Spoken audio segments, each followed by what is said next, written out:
Hey everybody, welcome back to another exciting episode of the Stash Report from Stash Project. Today is August 9th, 2021. We are but a mere week away from the IPMS Nationals in Las Vegas, Nevada. The M8 building is not going to make it. I basically took this past weekend to just hang out with the family. Our local hobby shop guy was having a special sale, extended hours, because he was putting air conditioning into his shop for the first time in the 5 years that that building's been open. Let me tell you what, I kept placing it pretty toasty in the summertime. And so they had some sidewalk vendors in, and of course, it was brilliantly chilly in the building from having the air conditioning finally installed. Some people had called up the shop and wondered if they're going out of business. Like, I don't think they're going anywhere. Being the fact that they finally air conditioned the building after being there for half a decade. It's an old repair shop, and it used to be a storefront that sold parts for European cars like MGs and things like that. And it's been turned into it was abandoned for a long time and turned it into a hobby shop. And really, you kind of feel like with the air conditioning in there, it's finally really an actual hobby shop now. John and his wife and kids have done a great job with that place over the years, but it really just feels kind of finished now that it's not 900 degrees in there in the middle of July.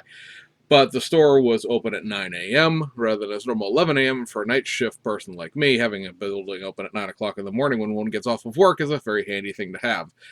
So we went to that sale. I bought a few things, which we'll show you on the other channel. In addition, my 10-year-old daughter got her first two entry-grade Gundams. She's very big into My Hero Academia.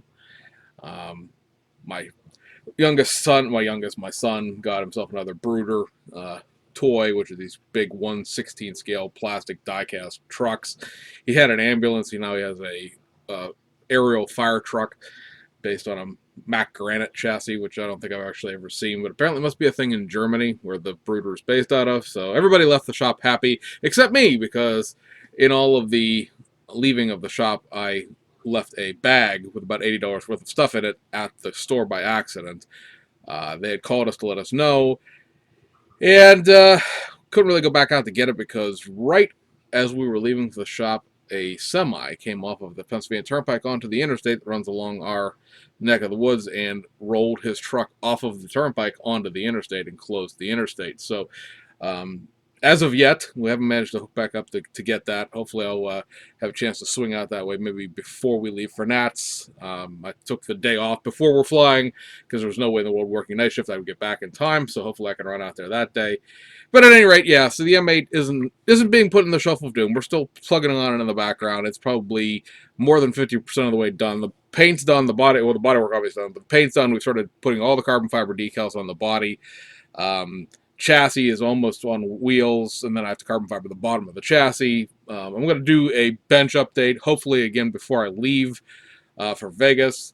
And then for this channel, we will be, I don't know if necessarily doing anything live from Vegas per se, but we will be covering the show on this channel, not only from just an aspect of like, ooh, look, pretty models, but also we expect, based on everything we've heard in the last couple of weeks, as far as confirmations that people are still going, that Pegasus Hobbies is going to be there, which I hope they're going to bring some Mobius stuff with them. Atlantis is going to be there, Salvinus JR is going to be there, and then Revell is going to be there as well. So I expect some kits will be announced, some test shots will be on display, and things of that nature, which will give us some nice chunky content, which is good because this coming weekend is summer break in Japan. Most of the vendors are going to be closed from Thursday through next Monday, and I would not expect the show before we take off to really have much of any content in it, other than maybe a few kits that are released here domestically and whatever they can get out in those 2 or 3 days prior to everyone going on vacation, because, well, by the time they get back, that week's episode will be wrapped up and in the can. So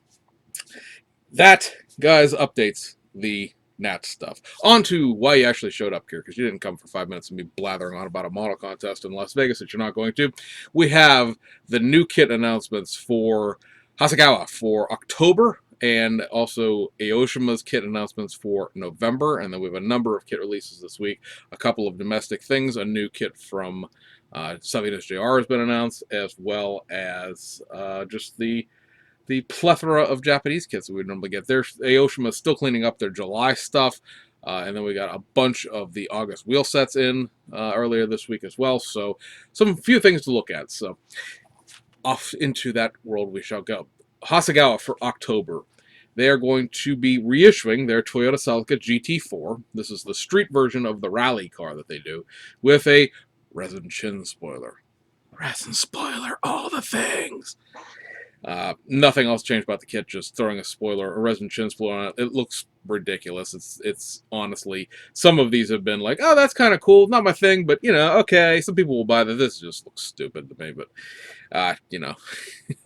Oh, shouldn't be negative right out of the box, James. Well, you haven't seen it yet. They're going to reissue their Mitsubishi Evo 3 in the 1996 Rally Malaysia livery. For anybody who was interested in one of these, you're welcome, because one of the many things I have piled up to the left of me that you can't see off camera is one of these kits from its original boxing back in 1997 that I picked up off of Baiyi about 4 months ago or so. I finally just shipped a bunch of stuff over, trying to get everything into the stash before we leave for vacation.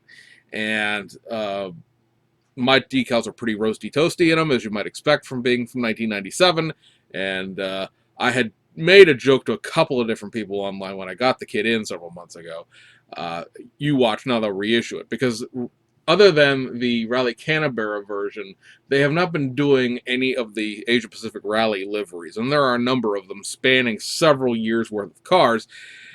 And you would assume licensing would be an issue, popularity would be an issue, but as Hasegawa also sort of reaches the end of their viable, don't have any more products to put in here, things, what do we reissue? Oh, hey, the APRC cars, apparently they're gonna maybe start doing that. That'd be great, because there's a bunch of those cars that I would like, but again, decals are going to be shot, and I don't feel like paying the price for some of those because they're one-shot kits done back during the years that those rallies ran. In this case, again, 96. So this kit was made in 1997, and it's never been reissued since.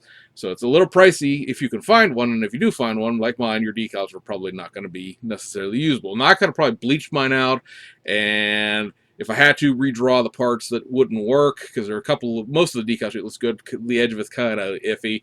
But now, I already pre-ordered one, because I'll just use that Evo 3 for something else, because I have a bunch of other rally decals laying around. Or I certainly can obtain some Evo 3 decals for some other team or race or something like that, and we'll build the new one with the new decals. Speaking of new decals in our Hasegawa Rally kit, they're going to reissue their Lancia 037, this time for the 1984 European Rally Championship winning car. I'm not sure can't remember what rally the car is in right now, because I did not write that down because the ERC Championship thing was more important to me, apparently, when I was writing down things. But this is a West livery. Now, West, if you're not familiar with your European tobacco sponsorship brands, is still to this day the second largest selling cigarette brand, if you will, boxing, in Germany.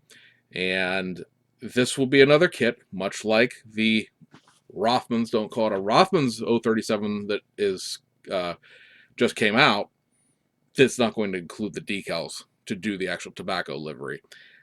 I understand why, but I don't agree with it. And I think that just throwing the decals in upside down, split into 5 pieces, cut in half if you have to, whatever it takes to skirt that BS rule about tobacco and alcohol sponsorships in children's toys. I was 7 in 1984. This is not a child's toy. I'm 44 years old now. No child, assuming they were going to build a model kit in the first place, model car, because kids do build models, they just build Gundam stuff, and if you ever want to watch somebody's eyes glaze over above the age of 55, talk about Gundam models. It's not a sports car. Oh, don't understand that. I can vouch for you that children build Gundams. My 10-year-old daughter walked out of the hobby shop, never built a model kit in her life with Gundam models. That's a thing that kids are into. But yeah, that's obviously some kid is not going to want a model of a 30-some-year-old car nearly 40-some-year-old car, uh, and wouldn't know what West is if you threw it at him. So there were decal sheets done for this car, for the Rothmans car, and there's an Eminence version of it as well from the year prior, and I think there's one more 037 that has some tobacco sponsorship that Studio 27 did back in the day, and by back in the day I mean about 20 years ago. Those decal sheets, if you can find them, are usually about $40-50 a piece because there's not too many of them floating around at this point anymore. There weren't that many of them made in the first place. And you can have to kind of wonder what the quality of the decal you're going to pick up for $50 is, being that it's 20 some odd years old. Somebody, and I don't know who this somebody would be, would make a whole pile of money if they just made words on a decal sheet. Because I've seen now the decal sheet for the Rothmans that don't call it a Rothmans car, and it has the Rothmans logos. It's just missing the word Rothmans Racing in the middle of the logo. So you just need a bunch of red and bunch of purple, dark blue, whatever you want to consider that Rothmans color to be, Rothman words in blue and white. That's all. That's all you need. All the rest of it's there. This looks like the whole decal sheet's going to be there, just missing the West logos, which is the word West with a squiggle behind it. Because that's the German pronunciation, by the way, squiggle. It's just, I'm kind of, as a hobbyist, getting tired of hauling the water around for Hasegawa's reissues of these kits that don't come with full liveries. And that goes with everybody's reissues of full kits. The only company right now that gets a pass on this stuff is Italeri, of all people, or Italeri. Because they're just not telling you it's in there, but it's in there. The reissue of the Rothmans Escort didn't say a word about Rothmans on the outside of the box art, didn't say a word about Rothmans on on any of the literature, but you have those decals, guess what? They say Rothmans all over them. You have the decals for some of the Belkits cars that had Rothmans sponsorships on the placards for the number boards. The Rothmans are up at the top corner of the decal sheet, just barely hanging on for dear life, but they're there. And again, with Italeri, they just reissued not too terribly long ago the BMW M1 Group 5 car, the one that they ran ahead of the F1 races those couple years back in the early 1980s, that had the F1 drivers driving it, that has the Niki Lauda winning car for that year's BMW M1 F1 Drivers Championship, whatever goofiness it was called. That car is Marlboro sponsored, does not have a Marlboro logo on the outside of the box, and say a word about Marlboro logos on any of the literature, but guess what is in that kit? Marlboro decals, because apparently the Italians give no F's about that sort of thing, and I greatly respect their decal manufacturer for doing it. So, come on, Hasegawa, belly up to the bar. You put JPS logos in the Jaguar, you could figure out a way to put these cigarette logos. And just don't say they're in there. Just don't mention them. And when we open it, we'll be like, holy bleep, cigarette logos. You can put Silk Cut logos in the Jags. Why can't you put this in this rally car? It's like the Silk Cut car. The Silk Cut's huge. It's down the whole side of the car, the hood, the trunk, the spoiler, everywhere. These are tiny little logos on a spoiler of a tiny little car. It drives me crazy. They're going to do another R32 GTR in their Japanese Touring Car Championship Series, and this is going to be the Kawasaki R32 from the 1992 season. That is I would call it grass green car. It's probably a little bright for grass green. We'll be like, what the hell color grass do you have in your yard? Well, yeah, it's grass that's been well fertilized by your large dog green. I'm very, very interested to see what color green they suggest you use for it, because I've had decals to do these cars for a while, and trying to figure out what in the world shade of green that is has been usually the biggest problem, other than just, I'll get, I'd do that some other day kind of, wandering mind that I tend to have in the first place. This is going to have a new set of headlights. That came, apparently in 1992, these guys specifically ran a different headlight bucket design than most other GTRs, and it's also going to have a different set of wheels included in it. These will be the same wheels you need to make an Impol Calsonic R32. Be interested to see if that's where they go with that next, now that they have the correct wheels to do one. And I think that pretty much wraps up all of the wheel intake headlight combinations that you can do. I think they can pretty much now, if they were so inclined and wanted to pay the licensing and all that song and dance, they could release every single GTR that ran from 1989 through 1993 if they really, really wanted to. I don't think they're going to do anything approaching that, but if they wanted to, I believe they now have all of the component parts to actually do that, which is great because then there can be like anything is possible at this point. It's not a necessarily a question of like, gee, you know, they could do, if they've made those wheels, they could, no, those wheels exist. They could do that. Reissue of Porsche 962. This time is the 1987 Kremer Yokohama sponsored car from the 1987 running of the 1,000 kilometers of Nürburgring. This car finished, I believe, I looked this up for Mr. Brolin the other day because we were talking about Porsche 962Cs, and I believe this finished 24th overall. Might have been 17th overall, or 17th is the number, and it finished 24th overall. But at any rate, it's a down the page a bit. It's, I don't know, there were 40 laps off the lead or something like that. It was some goofiness like that. Again, they have a licensing agreement with at least Kremer on some level because they've done other Kremer and Porsche kits, and I guess maybe that paves the way. They obviously have done Yokohama tire decals for a number of different things. I don't know why you would pick this when the second place finishing car is a Porsche 962C, but you chose not that car, but some other one. Maybe they're trying to stay as close as they can to the 962C chassis number that they actually referenced when they made that kit, because again, we've talked about it in the past. There's, I don't know, 6 or 8 different body styles to a 962C, not counting the long wheelbase one or the long wing ones they ran at Le Mans. So they're trying to keep it as close as they can to the kit so that builders don't have to chop it apart a lot. Maybe, but yeah, I don't know. It's an odd thing. And then last but not least from Hasegawa is a brand new toolkit, and they're going to be doing a 1978 Mazda RX-7 SA22C. Now the SA22C, if you're not familiar with your Mazda parlance, is a first-gen Mazda RX-7. The monogram kit appears in all likelihood to be an FB, which is the second Series 2 second-gen, first-gen car, if that makes sense.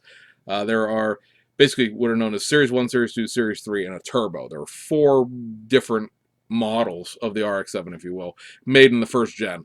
It appears basically that, to me, I've made one back in 1984 of the actual SA22C. And Fujimi claims theirs is an SA22C, although I might argue that point. And then Aoshima has the old Aimei kit of the 1978, or 1979, excuse me, 24 Hours of Le Mans class-winning car that they reissue all the time. I don't think there's actually a really good, decent kit of an SA22C out there, and now there will be.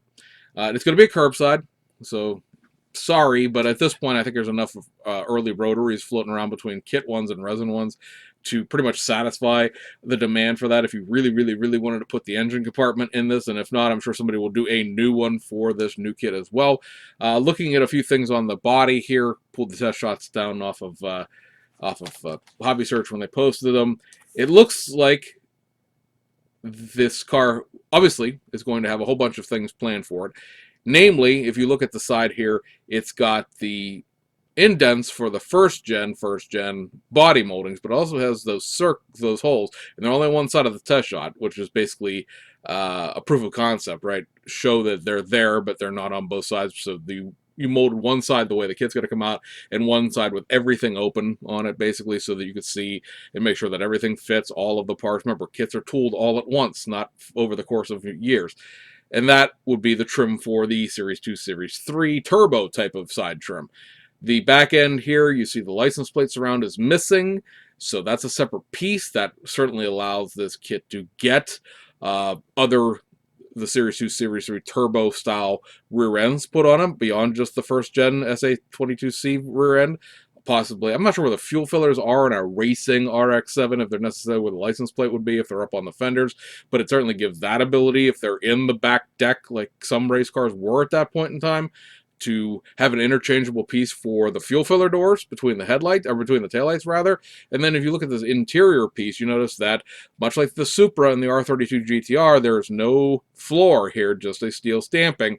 And with some of the holes being punched open, for the proof of concept again, you see there appear to be a couple of roll cage holes up where the front door cards would meet, the edge of the front door components would meet. Not all of those holes are drilled out, but some of them are. And that would lead, it also looks like there's a left-hand, right-hand drive capability with this because there's indents for the pedal sets on both sides of the interior. So, race car, yes. Question would be, what race car? You have things like the 79 24 Hours of Daytona car. That's probably one of the more famous versions of the early RX-7 as far as a race car goes. They could stick their thumb up at Nunu again, because somewhere off in the distance, and who knows where it is at this point in the build queue, Nunu has said they're planning to do that 1981 24 Hours of Le Mans Group 5 spec RX-7. I don't know if there's a super silhouette version of the RX-7 or not. There might be, but I honestly couldn't tell you without looking that up. But they, like I said, they could totally just be like, we're going to get this one done before you instead of coming out after you like we did with that Lancer rally car. Or you could do a rally car with it because the late 80s, or excuse me, the late version, the Series 3 versions of the first gen RX-7, which would run from about 81 to 86 or so. From 81 to 83, early 1984, those were rally cars in Group B. And you know my personal preference that if we're going to talk about rally cars, I could sell everything on rally cars, but Group B, all of the things. I could get rid of my rally kits. I really wouldn't be that upset about them necessarily, but I want to keep my Group B stuff because that Group B thing is just still a wild and craziness. And now while the RX-7 isn't a wild and crazy car in Group B because it left prior to the engine displacement rules getting thrown out the window, it's still part of the history of that thing, sort of way the Opel Ascona and the Opel can't think of the other Belkit's Opel kit. Just what was there and left. The other Opel kit, you know what I'm talking about. But that was an early Group B car too. So, yeah, that is your Hasegawa stuff. On to Aoshima, which for November of 2021 has announced the reissue of a kit that has not been released in over 20 years. That being the Toyota Noah. If you don't know what that is, I don't blame you. The Toyota Noah Light Ace, Town Ace, and there's a couple of other trim levels involved here. This is going to basically end up being a 4-in-1, one of these things they've taken kits that were sold separately back in the late 1990s, and combining them all into one box. You're going to build one whole model kit out of all these parts. And the Toyota Noah is sort of the pre-runner to the Toyota Ipsum, if you know what a Toyota Ipsum is. It is a small, sort of compact, it's not a K car or anything like that, but it's a small, little compact, kind of sort of minivan. Really, it is a minivan, I guess. It's basically one level below a high-ace full-size van. They did this kit back in the 1990s. I don't know why. Somebody must have paid them to do it, I would assume, because it's such a weird thing. They did do some tuner versions of it, VIP van versions of it, but still, even at that, it's a weird, interesting thing. It's just a weird van. And that sort of is the definition of Aoshima when you look at their kit catalog from like 1988 to 2000 or so. A bunch of weird things in there that are really, really eclectic Japanese vehicles. This happens to be one of them. I don't believe this has been this has not been reissued since 1998 was the last time one of these was done. So it's been close to 25 years. And I don't necessarily know that there was a line of people beating down Aoshima's door to get the Toyota Noah put back out again, but much like Hasegawa with their rally cars, Aoshima's The Model Car line is something like 160 kits long now, and we're starting to run out of things to put in it because there's only so many old tools available. You've made them all. Congratulations! I mean, we got like some of these old Toyota kits, like the original. Majesta and some of the other ones that you figured you were never going to see back again. All of the Y2 32 and 33 Nissans that I bought because I never see them again, and then they reissued them again. So this is, I don't know if they scraping the bottom of the barrel, but we're definitely reissuing some things that I don't think people would have thought we would see come back again. Maybe 1996 is all the rage right now. I mean, it is a while back, but yeah, I mean, it's totally cool. Totally, don't take that as like what would they do that for? But that is just a wild thing. I bought one. I have one. I would not have expected to ever see a new one made of it. Let's just put it that way. If you give me a list of things that Aoshima would never produce again, the Toyota Noah is pretty far up that list of things that not like liveried things they'd have to pay licensing, for beyond the model kit. Also reissuing the 83 Nissan Bluebird Super Silhouette, the 89 Mazda RX-7 FC3S, reissuing the 2013 Toyota Crown Athlete G. And this is going to include some new parts and some new decals to make a Tokyo, what they call a private taxi in Tokyo. They've done this with a number of their Toyota kits, a couple of their Nissan kits. Tokyo has like taxi cabs, and then they have these private taxis where they're unaffiliated with a taxi company. White cars, blue stripes. It'll have, like I said, new taxi equipment in it, because I think the last time they made taxi equipment for one of these was going back about 15 years ago. So that's not quite current to what you would see on one of those cars today. I'm not sure if 2013 really be a today taxi, or it's maybe a 5-year ago taxi, but it's way more modern than the parts that they have tooled up for it. So that's something. Apparently taxis all the rage right now. They're going to reissue their 2010 Toyota Crown police car, traffic car. This is something they've done before. It's a kit that already exists. I believe you're going to get the window masks and the body masks put into it. The window masks sort of came along with these crowns as they put them into the model car series.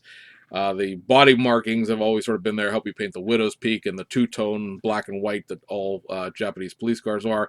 This also has the traffic setup, which the last time this kit was released, it was released as a protective service detail vehicle. We talked about this with the kit that's coming out in August, where it has the little door in the roof that the light pops out of. This is one of those kits as well. Sort of merged between the two. Like I said, there was a protective service version of this. There was a traffic version of this, and there was a regular patrol version of this, and I think they're combining all three of those things into one car for their new police car line that they're doing. And then, again, with some just sort of generalized things here, reissue the 98 Toyota Mark II Tourer 5 in the Vertex edition, and the 2002 Nissan GTR R34 in its MCR tuner version. And I have a little notation here to remind me that that is being added to the tuned model car line for the first time. That is not a reissue of a reissue with slightly tweaked box art. That is a completely new release. So, going over to the kits that have arrived upon our doorsteps or near thereabouts. The one thing I was going to mention, the Savino's JR kit is going to be this. It's a 72 Dodge Charger, another Richard Petty car. Even at this point, I think Richard Petty's like, there are other race car drivers, guys. Huh? Now, I know Salvino's whole thing was they were going to make one model kit of every single car that Richard Petty drove from 1964, I think it is, 63, all the way through the 1992 thing. And they've done the fan appreciation tour car, so they've done the end of it. They just got to fill in all of the middle.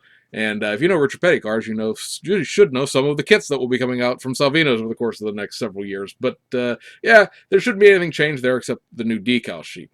Going into kit releases, speaking of Salvino's, they've released their August kit already, and that is the Rainier Racing 1981 Buick Regal, Bobby Allison Charlotte winners. The Hardee's liveried Regal is back out. Would not expect there to be any changes involved with this, other than having the new decal sheet included. Speaking of changes of Salvino's kits, I did want to mention that 1972 Dodge kit is going to include a new set of tires that are treaded. These are new tires, new tool.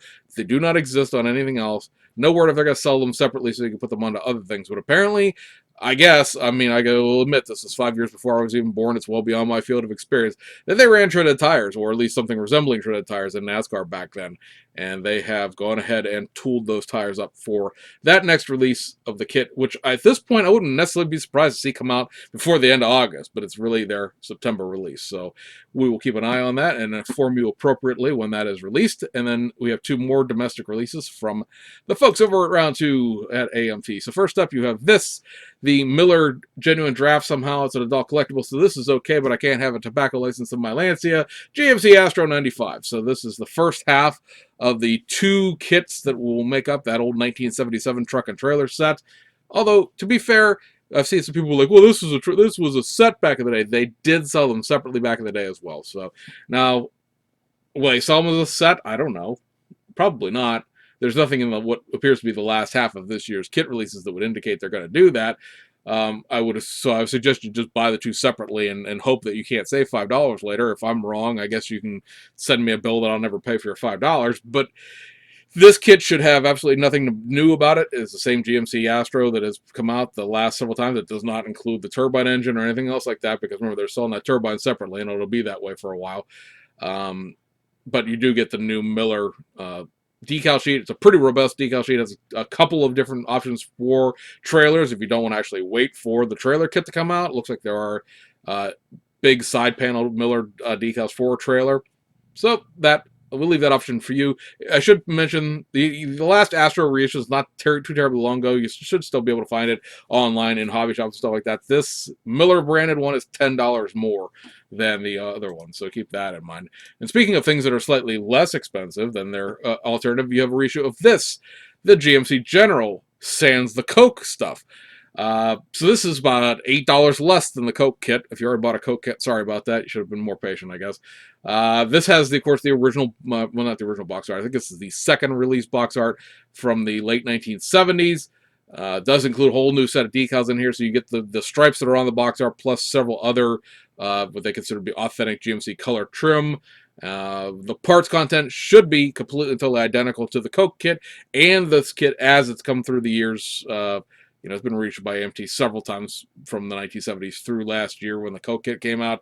This box art at least doesn't have that weird front end fit look that the Coke kit drawing did. That was a really weird drawing on that box art and did not really do the kit any favors in terms of, hey, buy this because it looks funny. But is what it is. So that's back out there for anybody who didn't pick up one of the Coke kits because they were filing a protest against Coca-Cola. But otherwise, that should be a sort of identical kit. We have one release from the folks at Nunu. Yeah, I want to talk about those guys very much. Talk about them in the sense that things don't come out, but kits arriving from Nunu, holy. Yes, it is the BMW M6 in your Rundstrecken Trophy 2020 winning PlayStation livery. So even in the literature for this thing, they still won't call it PlayStation, even though it clearly says PlayStation on the box art and the decals are all there. This is the one that I will pat myself on the back a little bit because I was helped in the involvement of the decals on. This was originally going to be just a straight reissue of Frankie's 2016 24 Hours of Nuremberg set. I said, that's boring. Those decals have been out for a while. Anybody who wanted to build that already had the chance to. We need to do something else with this. And they wanted to do the PlayStation car. They wanted to do the Walkenhorst, car. And so we sat down and we crunched some numbers and we found that there were 2 times that Walkenhorst in this livery package won at Nuremberg.